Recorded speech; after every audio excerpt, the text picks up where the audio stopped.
You literally just told me that you loved me. You just told me that we're not even in a fucking relationship. It's not like it's that big of a fucking secret, Cassie. Daniel, come on. Who the fuck does this girl think she is? You are so fucking boring. My story is like a broken wall, spiraling out of control between the longing for love and the pressure of reality, and finally falling into the abyss. Yet the notes of tragedy were planted as early as my childhood.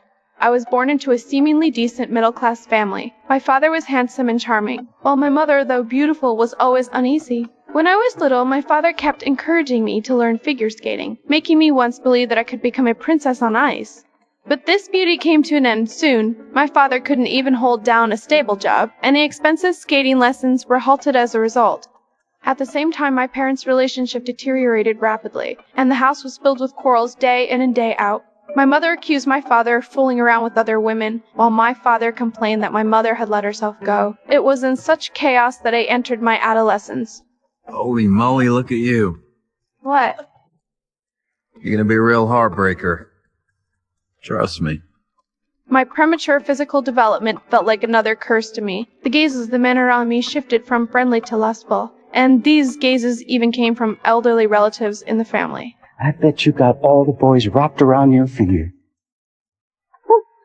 On the night before the new school year started, my parents had a fierce quarrel. My younger sister and I were so scared that we couldn't sleep all night. It was also from that night that my father left home. Right after we separated, he would still come back to see us every weekend.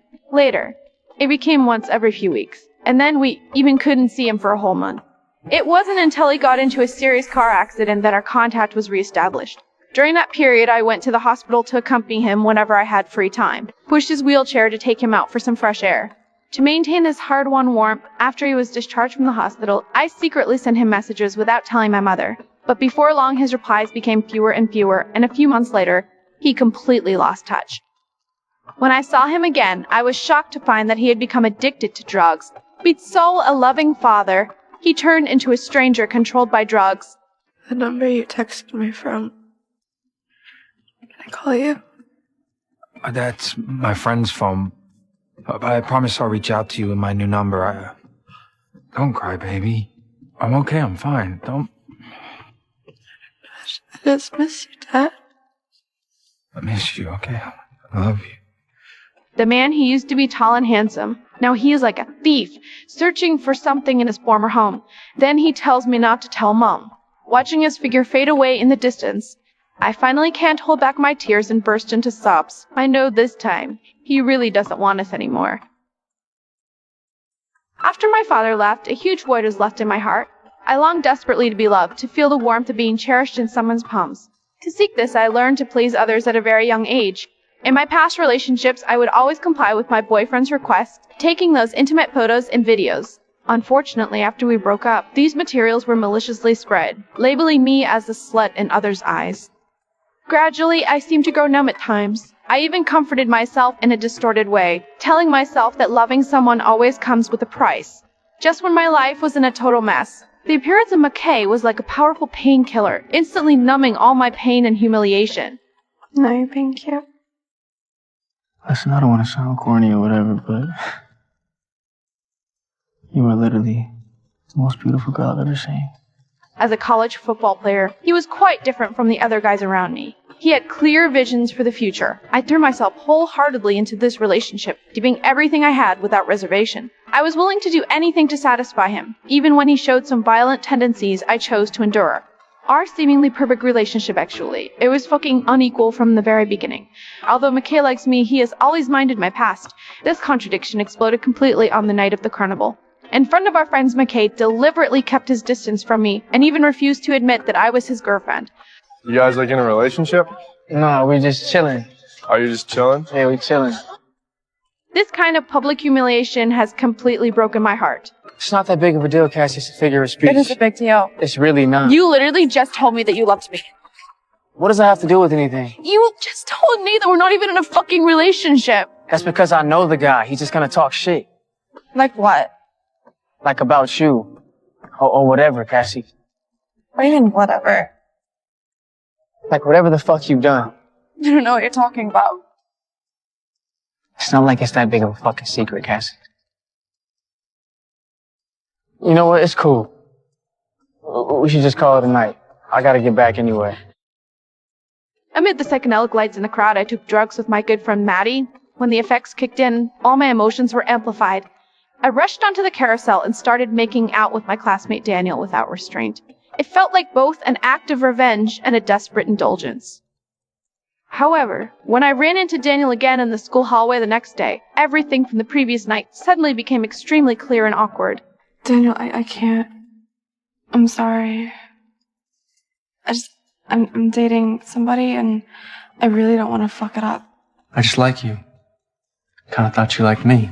I do, I have a boyfriend. If I promise not to say anything, can we hang out again? I am a person who is love-brained but has principles, so when McKay came to me and apologized for what he did that night, my heart softened again, and I chose to reconcile with him. At a 2-day Halloween party, I dressed up carefully as the female lead from True Romance, wanting to surprise him, only to be met with his furrowed brows and a load of bullshit lecturing, complaining that I was dressed too provocatively. Look, I'm gonna be honest with you, Cass. I feel like if we go to this party and you dress like that, I ain't gonna ever hear the end of it. In like a good way or a bad way? In a bad way. Okay, so what do you want me to do about it? To please him, I changed into the football player outfit he deemed appropriate. But instead of a pleasant party, I witnessed a disgusting fraternity farce. McKay was pinned to the ground by his teammates, humiliated like a dog, and he chose to take that trauma and anger out on me in an extremely violent way, fucking unleashing it all on me, causing me both physical and psychological pain. Haunted by the pain McKay left me, on the second night I put on that dress I had been longing for and went to Daniel's Halloween party. Unexpectedly, Daniel couldn't stop praising my outfit. On the dance floor, sticky sweat and deafening music almost made me forget McKay for a little while. I desperately needed that validation, even if it was fake and fleeting. Fooled by alcohol and the party vibe, I went back to Daniel's room and we got intimate. But right at the most critical fucking moment, the ghost of McKay suddenly surfaced. That pathetic sense of guilt made me stop. It was this rejection that finally revealed Daniel's true ugly nature. Instead of understanding, he cruelly lashed out with humiliating words. You think I'm here because I'm interested in you? And what you have to say, or what you think about things as if you're so fucking interesting? Fuck, are you dumb? You came on to me, remember? And ever since then, you show up, you lead me on, and then you whine about your fucking boyfriend. Hey, I'm gonna be honest with you because no one else will. Any guy who says he's interested in you beyond just fucking you is full of shit. So good luck with your boyfriend. His attack hit right where it hurt most. If McKay's blow felt like a heavy punch to me, then Daniel's words were like a slow, torturous laceration of my soul. They completely confirmed the deepest fear in my heart. I am nothing but a worthless wretch unworthy of love. After being brutally battered by life until there was no intact skin left, my emotional world had become a complete ruin. Just my fucking luck. Fate decided to deal me the cruelest blow.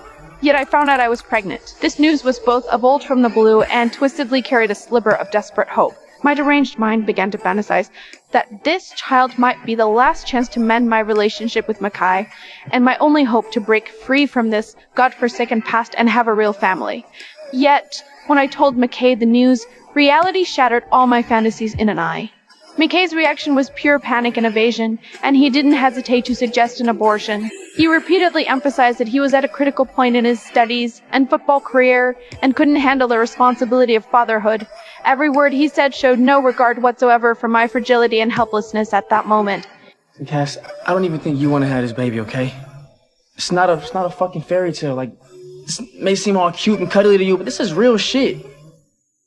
I'm not even ready to be a dad. I don't know if that's selfish to say or whatever, but children are fucking scary. But I say we don't do it. I'm not saying I'm gonna have a baby.